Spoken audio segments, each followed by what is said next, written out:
ಮಲ್ಪೆಯಲ್ಲಿ ಪ್ರೇಮ ಪ್ರಕರಣದ ರಾಜಿ ವೇಳೆ ಮೀನುಗಾರ ಮುಖಂಡನಿಗೆ ಚಾಕು ಇರಿತ. ಉಡುಪಿ ಜಿಲ್ಲೆಯ ಪ್ರಸಿದ್ಧ ಮೀನುಗಾರಿಕಾ ಬಂದರು ಪ್ರದೇಶವಾದ ಮಲ್ಪೆಯಲ್ಲಿ ಈ ಆಘಾತಕಾರಿ ಘಟನೆ ಸಂಭವಿಸಿದೆ. ಮಲ್ಪೆಯ ಯುವಕ ಮತ್ತು ಪಡುಬಿದ್ರಿ ಪಲಿಮಾರು ಪರಿಸರದ ಯುವತಿಯ ನಡುವಿನ ಪ್ರೇಮ ಪ್ರಕರಣವು ಈ ಸಂಘರ್ಷಕ್ಕೆ ಮೂಲ ಕಾರಣವಾಗಿದೆ. ಪ್ರೇಮ ಪ್ರಕರಣದ ಕುರಿತು ಉಭಯ ಪಕ್ಷಗಳ ನಡುವೆ ಮಾತುಕತೆ ನಡೆಸಿ ಸಮಸ್ಯೆ ಬಗೆಹರಿಸಲು ರಾಜಿ ಪಂಚಾಯಿತಿಯನ್ನು ಹಮ್ಮಿಕೊಳ್ಳಲಾಗಿತ್ತು. ಮಲ್ಪೆಯ ಸ್ಥಳೀಯ ಮೀನುಗಾರರ ಮುಖಂಡರಾದ ಮಂಜು ಕೊಳ ಯಾನೆ ಮಂಜುನಾಥ ಸಾಲಿಯಾನ್ ಅವರು ಈ ಸಂಧಾನ ಪ್ರಕ್ರಿಯೆಯಲ್ಲಿ ಮಧ್ಯಸ್ಥಿಕೆ ವಹಿಸಿದ್ದರು.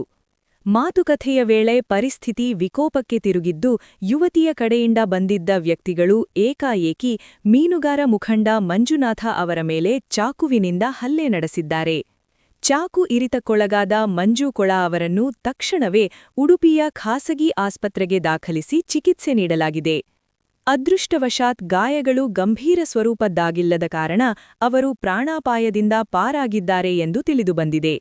ಘಟನೆ ನಡೆದ ತಕ್ಷಣ ಸ್ಥಳೀಯರು ಚುರುಕಾಗಿ ಕಾರ್ಯನಿರ್ವಹಿಸಿ ಚಾಕು ಇರಿದ ಆರೋಪಿಗಳನ್ನು ಪತ್ತೆ ಹಚ್ಚುವಲ್ಲಿ ಯಶಸ್ವಿಯಾಗಿದ್ದಾರೆ.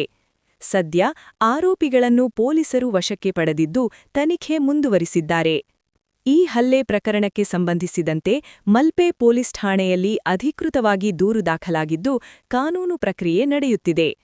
ಮಲ್ಪೆಯಂತಹ ಜನನಿಬಿಡ ಮತ್ತು ಮೀನುಗಾರಿಕಾ ಚಟುವಟಿಕೆಗಳ ಕೇಂದ್ರದಲ್ಲಿ ಇಂತಹ ಘಟನೆ ನಡೆದಿರುವುದು ಸ್ಥಳೀಯ ಮೀನುಗಾರ ಸಮುದಾಯದಲ್ಲಿ ಆತಂಕ ಮೂಡಿಸಿದೆ. ರಾಜಿ ಪಂಚಾಯಿತಿಗಳಂತಹ ಶಾಂತಿಯುತ ಮಾತುಕತೆಗಳಲ್ಲಿ ಆಯುಧ ಬಳಸಿ ಹಲ್ಲೆ ನಡೆಸಿರುವುದು ಸಾರ್ವಜನಿಕ ವಲಯದಲ್ಲಿ ತೀವ್ರ ಖಂಡನೆಗೆ ಒಳಗಾಗಿದೆ. ಇನ್ನೂ ಹೆಚ್ಚಿನ ಮಾಹಿತಿಗಳಿಗಾಗಿ ನಮ್ಮ ನ್ಯೂಸ್ ಗಡಬ ಯೂಟ್ಯೂಬ್ ಚಾನೆಲ್ ಅನ್ನು ಇಂದೇ ಸಬ್ಸ್ಕ್ರೈಬ್ ಮಾಡಿ.